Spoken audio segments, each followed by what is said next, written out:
ডাঁটা শাক green amaranth, লাল শাক রেড অ্যামারান্থ, কুমড়া শাক গোল্ড লিফ, লাউ শাক বটল গোল্ড লিফ, কলমি শাক ওয়াটার অ্যামারান্থ, পাট শাক jute leaves.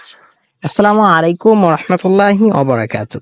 Dear viewers and students, আশা করছি আল্লাহ তাআলার রহমতে সবাই ভালো আছেন এবং সুস্থ আছেন। আলহামদুলিল্লাহ, আমিও আল্লাহ তাআলার রহমতে ভালো আছি। নিশ্চয়ই টাইটেল এবং থাম্বনেল দেখে বুঝতে পেরেছেন আজ আমরা কি নিয়ে আলোচনা করতে যাচ্ছি। ইয়েস, ঠিক ধরতে পারছেন। আজ আমরা আলোচনা করব আমাদের যে ডেইলি ইউজ ভেজিটেবলস আছে, আমরা বাজার করতে গিয়ে ইউজ করি, বাজার করতে গিয়ে কিনি এবং রান্না করতে গিয়ে সেগুলো দিয়ে রান্না করি। বাট আমাদের কেউ যদি জিজ্ঞেস করে যে বলেন তো পটেটোর বাংলা ইংরেজিটা কি, লাউ এর ইংরেজিটা কি, মিষ্টি কুমড়া এর ইংরেজিটা কি, তখন কিন্তু আমরা আটকে যাব এবং বলতে পারবো না, আর সেটা হবে আমাদের জন্য খুবই লজ্জার ব্যাপার। সো আজ আপনাদের